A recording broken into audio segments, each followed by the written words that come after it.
আসসালামু আলাইকুম। আমি আশরাফুল ইসলাম। পড়াশোনা করছি ঢাকা বিশ্ববিদ্যালয়ের ইংরেজি বিভাগে।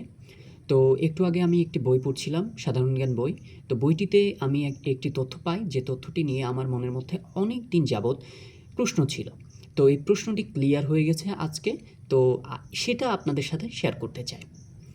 প্রথমত ব্যাপারটা হচ্ছে এমন যে ভারতীয় উপমহাদেশ থেকে প্রচুর পরিমাণে মসলা তারা ইউরোপীয়রা নিয়ে চলে যেত। তো ইউরোপীয়রা কেন নিয়ে চলে যেত এত পরিমাণে মশলা? সেটা আসলে একটা প্রশ্নের জায়গা।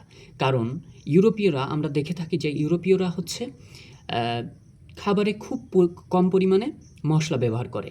কিন্তু আমরা যারা দক্ষিণ এশিয়ায় আছি বা দক্ষিণ পূর্ব এশিয়ায় আছি, তারা তুলনামূলক একটু বেশি মশলা পছন্দ করি বা মশলাদার খাবার পছন্দ করি।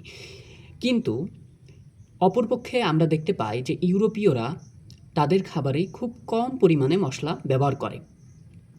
তবুও কেন তারা এত পরিমাণে মশলা ভারতীয় উপমহাদেশ থেকে নিয়ে যেত? একদম সিম্পল অ্যান্সার দিতে পারি আমরা এটার।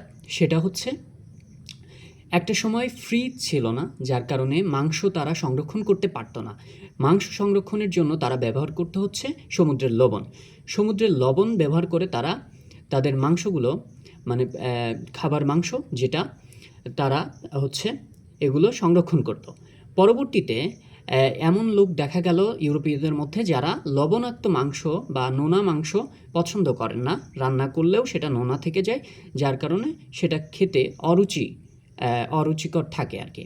তো অনেকেই খেতে পারে না, সবাই তো আর নোনা মাংস খেতে পারবে এমন না। তো পরবর্তীতে মশলা দিয়ে তারা মাংসগুলোকে সংরক্ষণ করা স্টার্ট করে।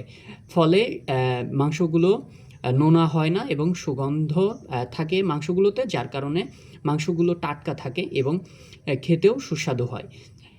তো প্রশ্নটার উত্তর সোজাসুজি এমন যে ভারতীয় উপমহাদেশ থেকে ইউরোপীয়রা যে পরিমাণ মশলা নিয়ে যেত, এই মশলাগুলো বেশিরভাগই ইউজ করা হইতো মাংস সংরক্ষণের জন্য। ধন্যবাদ।